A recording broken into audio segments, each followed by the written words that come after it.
All right, in this tutorial, I'm going to be showing you how to take photogrammetry data from Agisoft Photoscan and clean it up. And the software we're going to use is two different pieces of software from, one is from Autodesk Maya.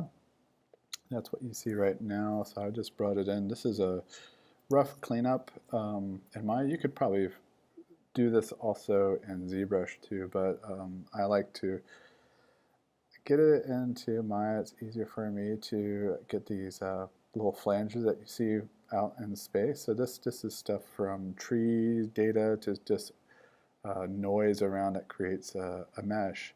So what you saw me do is just work on face mode. So I go right click and face, and then you saw I made just a simple marquee with my left mouse button. For Maya, you will need a 3-mouse button to work this, and to move around this scene you'll need to use Alt, left, middle, and right mouse to move around in this scene. Alright, and you can see it does take a while. There's probably about 1 million or 2 million polygons in the scene, so when you go to delete this stuff, it does slow down, and sometimes it even crashes Maya, so just be careful. You may want to even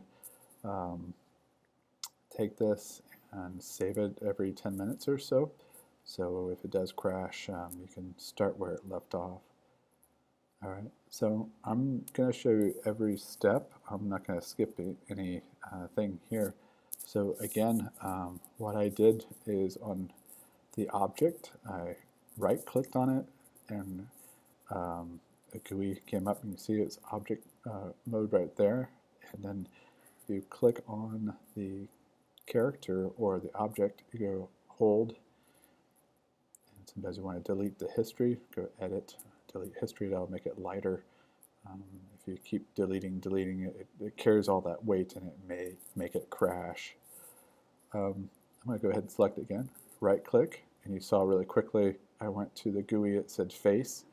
You go to the face mode, and I'm just going to make a marquee and delete it.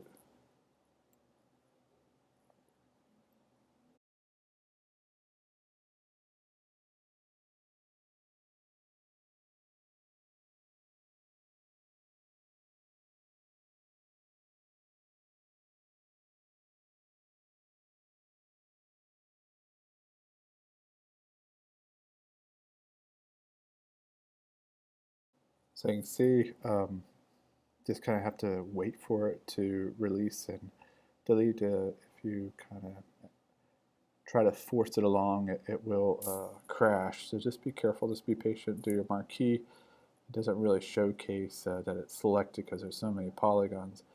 But just assume it is and hit the backspace or delete, and it will disappear. Now, Autodesk is a free product if you have an education.edu account, and I think they have a 30-day trial if you don't have an educational license. There are probably other software packages that you could use to clean this up, but again, I'm using Maya, and Zbrush is pretty typical software to use for cleanup. Mostly Zbrush is probably the one that you would really want to purchase. This is just kind of a really quick way of cleaning up the data.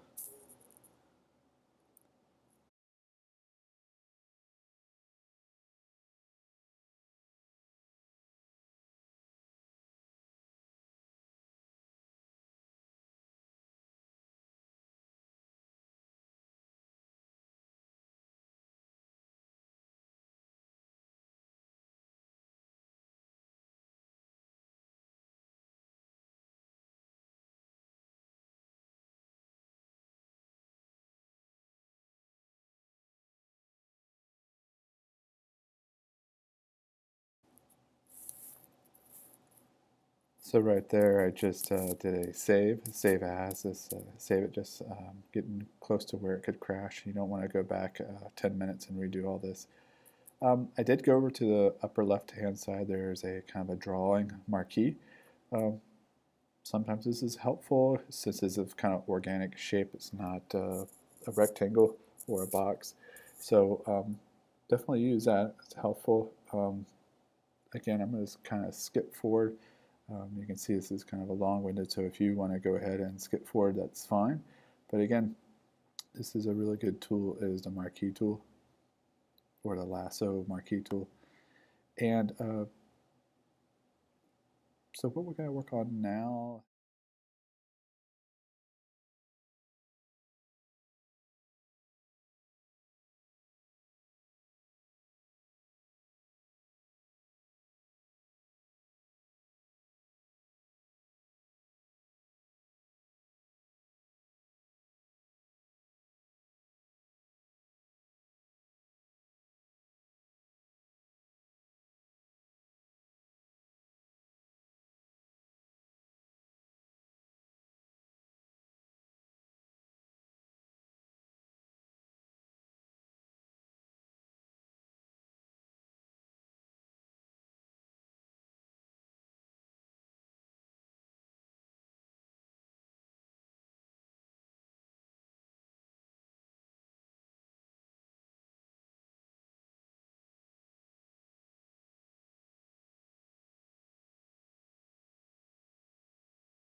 is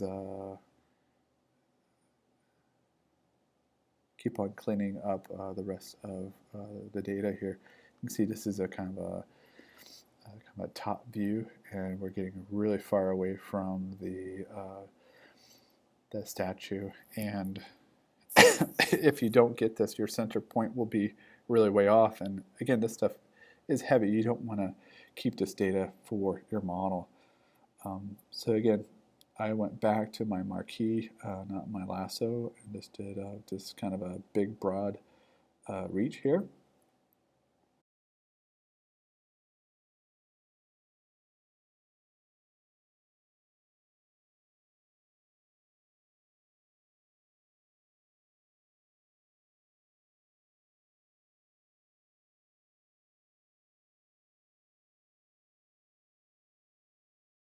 Select it, just be patient, hit backspace or delete, and it'll disappear in about 5 or 6 seconds. It takes more than 20 or 40 seconds, that could be an issue.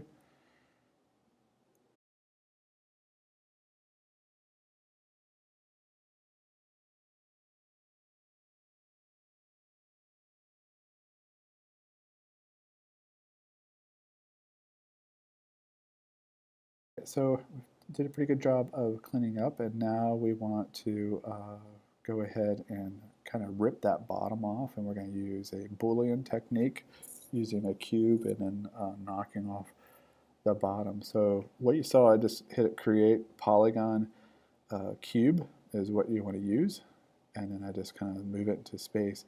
And as you can see, just by the nature of photogrammetry, it kind of puts things out of whack. You can see that our center pivot of our object is way off to the left, so it kind of means that we still have data hanging out that we need to delete. So we're going to go back and work on it. So you can see I hit center pivot and it's way out there. So that's a sign that there's some debris out there. So we got to go in there and knock that out and delete it.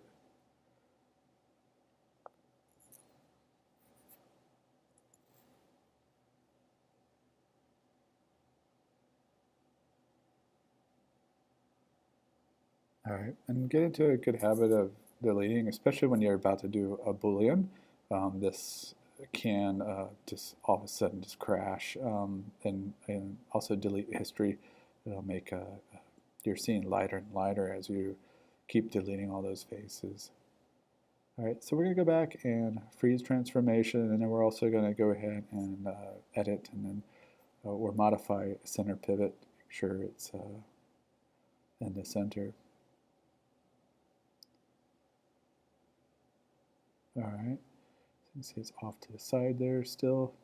So we're going to go center pivot, and there you can see it's correct. And we can also do freeze transformation. It should pop into the vertical, not off to the skewed like it was before. So so what I'm doing is just going to different perspectives. You can hit spacebar to jump from front to side and so forth. So you just hit spacebar in the quadrant you want, and it'll pop it and make it large. So I'm just kind of eyeballing this. I'm using object view and rotating it so it's nice and clean. So you can see it's still a little off. It's kind of hard to see when you have it highlighted, but just kind of click on and off. Get your bearings, and be careful when you rotate on that rotational tool. Just make sure you're not hitting in the center, because it will rotate on the wrong axis. So make sure you click on the actual radial arm of the rotation tool so it can rotate on that axis. You can do a lot of damage to it. So what I did, I kind of duplicated that box, so we have one to have and also one to break apart. All right, so what I'm doing now is selecting the box and then the character, and what I'm going to do is a Boolean difference,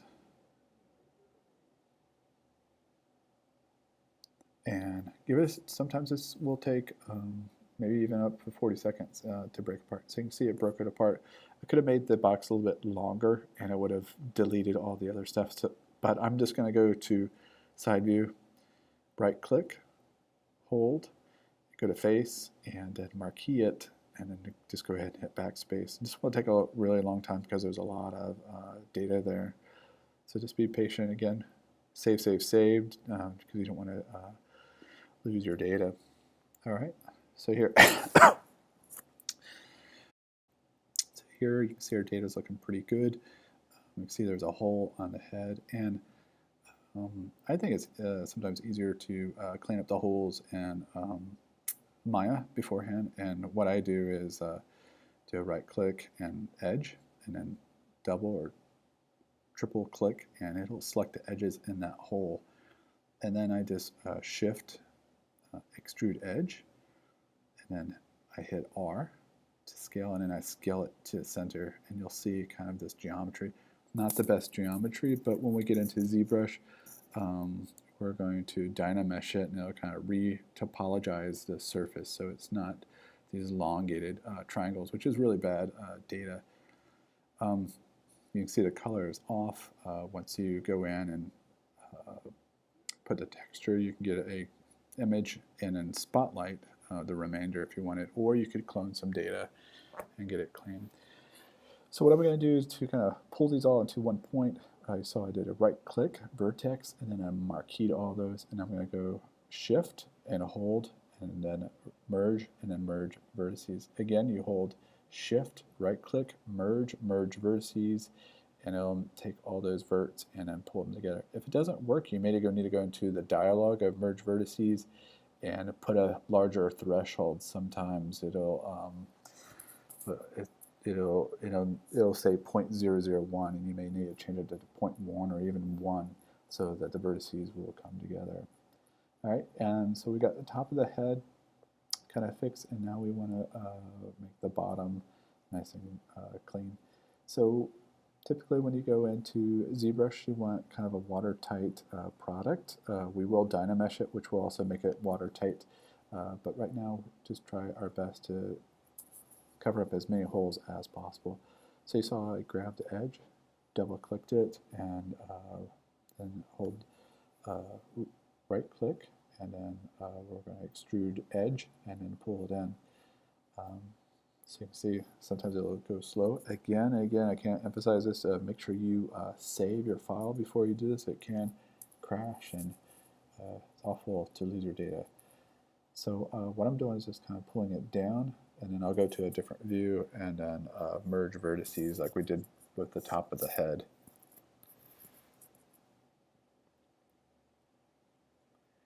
Okay, so we're going to go vertices, shift, merge vertices, merge vertex, and takes a couple seconds. Hit W, which is your move tool, and then pull it up. Again, this stuff is very, very slow. We're talking about 3 million polygons, and Maya is not known for holding a lot of data like that. Zbrush is more of a tool to do high polygon count without crashing.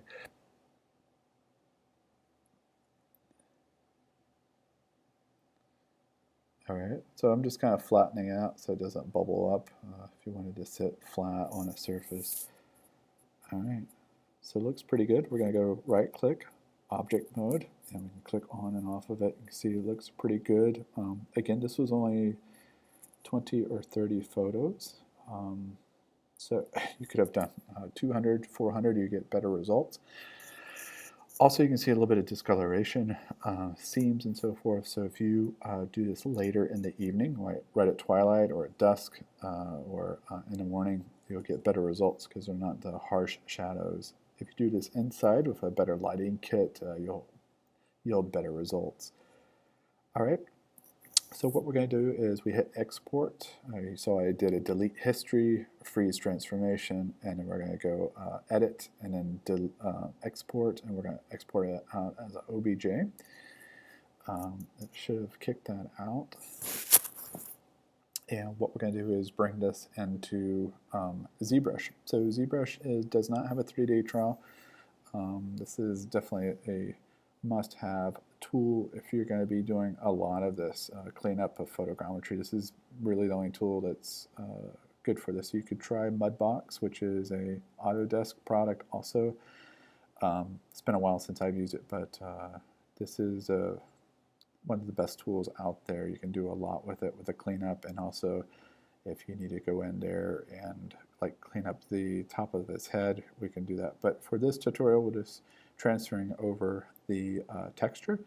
So you just saw that I went through texture and import, and I flipped the V axis, the UV axis, and up and down. And you'll need to do that for some reason in Maya. It flips it, so you need to make sure it's on the correct axis, because for some reason Maya flips it. All right, so we're going to go ahead and put the texture on there. So we're going to go down to, before we add the texture, we're going to take our object, and you can see it's around 1 million polygons.